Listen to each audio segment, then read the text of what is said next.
ici n'a jamais redouté, ne serait-ce qu'un instant, une prise de sang? Une aiguille, un petit pincement, parfois une sensation plus désagréable.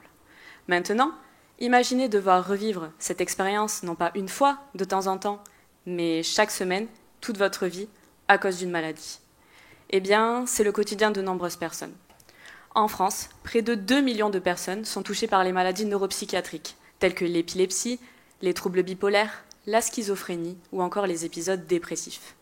Pour pallier ces maladies, il existe des traitements médicamenteux qui vont venir réduire les crises et aider à contrôler les symptômes, tels que les antiépileptiques, les antidépresseurs et les neuroleptiques. Le problème est que chaque dose est unique, c'est-à-dire qu'une même dose va très bien fonctionner pour un patient et s'avérer inefficace, voire dangereuse pour un autre. C'est pourquoi le suivi de la quantité de médicaments dans le patient doit être suivi de façon individuelle. Aujourd'hui, le seul moyen de faire ce suivi est le dosage par prélèvement sanguin.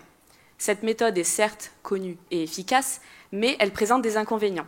Elle est douloureuse, contraignante et invasive, notamment chez les enfants et les personnes âgées qui ont un capital veineux limité.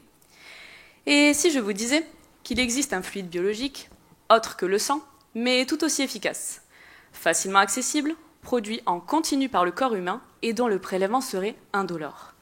Eh bien, je vous confirme que cet Eldorado existe et n'est autre que la salive, candidate idéale pour ce type d'application.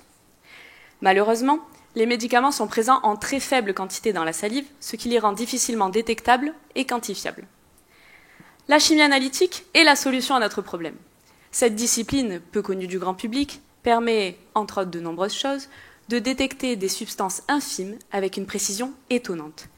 Imaginez pouvoir détecter un médicament de la taille d'une goutte d'eau dans une piscine olympique.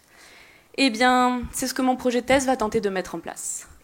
Dans un premier temps, mon projet vise à développer des méthodes d'analyse qui vont permettre de détecter environ une 60aine de médicaments dans la salive. Ensuite, il va falloir voir s'il existe une potentielle corrélation entre les quantités de médicaments dans le sang et dans la salive.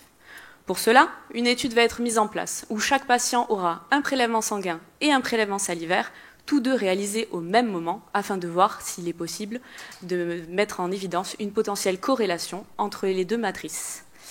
Enfin, si les résultats s'avèrent concluants, il sera possible, dans un futur plus ou moins proche, de s'affranchir complètement du prélèvement sanguin et de le remplacer par le prélèvement salivaire, ce qui améliorerait considérablement la qualité de vie de ces 2 millions de personnes qui luttent quotidiennement contre la maladie et ainsi pouvoir décerner la médaille d'or à la salive. Je vous remercie pour votre attention.